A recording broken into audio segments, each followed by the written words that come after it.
This is an excerpt from the Initiations of the Seventh Ray by its Chohan, the beloved Ascended Master, Saint Germain, compiled from the Teachings of the Bridge to Freedom by Werner Schroeder. The activity of the violet fire.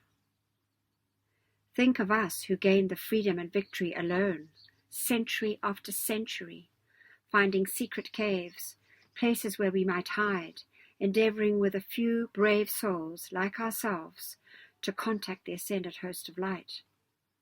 We desired to receive their instruction and then experiment with magnetization, invocation, and the direction of the light rays.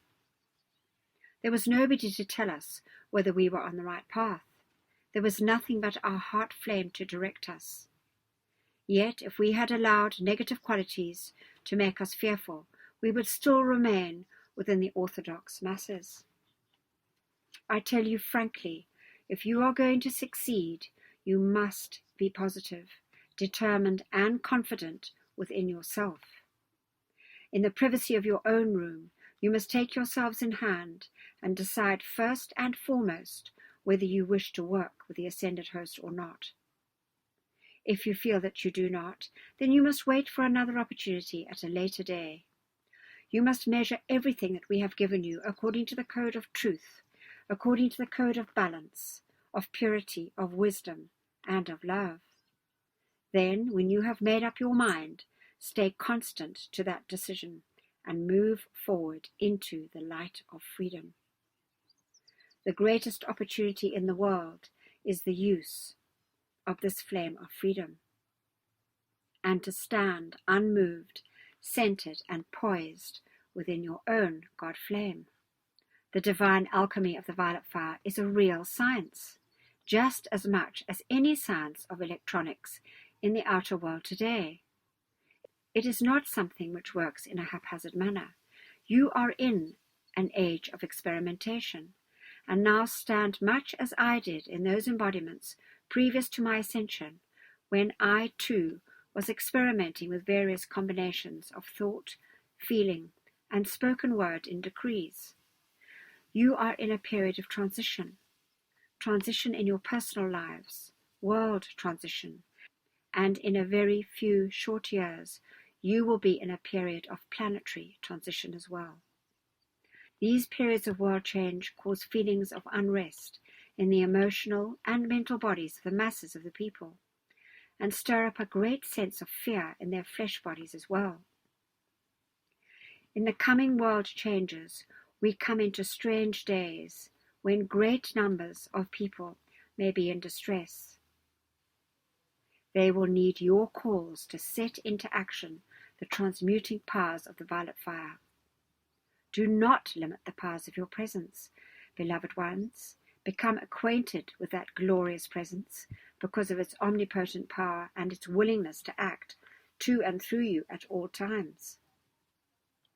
Personally, you could not possibly attempt to rehabilitate the entire human race who are in embodiment, besides those billions awaiting physical embodiment, but your I Am presence can.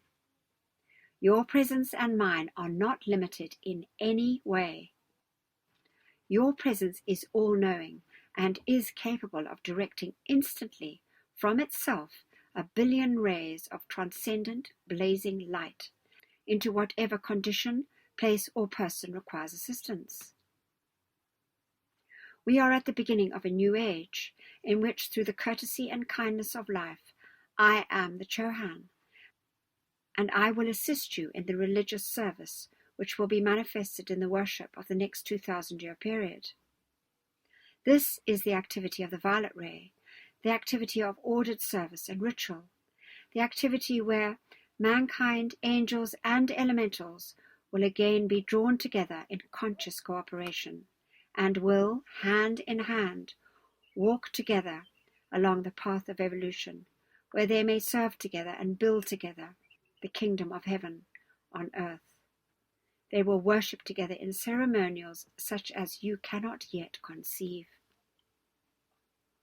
One day before my ascension, while in deep contemplation of the presence and its violet fire of mercy, forgiveness, and transmutation, my inner sight was opened, and I had a glimpse of a farmer walking through a field sowing seed. This man was heavy of heart, and his head was bowed. Suddenly I saw a ray of light from my presence go forth, within which was the violet fire. It blazed around that individual, instantly transmuting the cause of his distress, for which cause I had been responsible at one time or another. Thus was paid the particular debt which I owed that life stream. Then that life stream raised his head, free of that burden, and actually ran laughing toward the farmhouse. That person never knew from whence his release came. I did not even know the name of that man, but I knew that his burden was lightened, and that at least some of my karmic debt had been paid. It will be interesting if you care to develop it. I would like to thank you for giving yourself so freely and so completely in the cause of freedom, for investing your energies in that freedom through the centuries. Not only in this embodiment, but you have rallied around that banner of freedom in almost every era and every age that you have lived. Now, as we enter the door of a new day, I shall remember those of you who have stood by me, and you shall be part of that spiritual court that lives forever.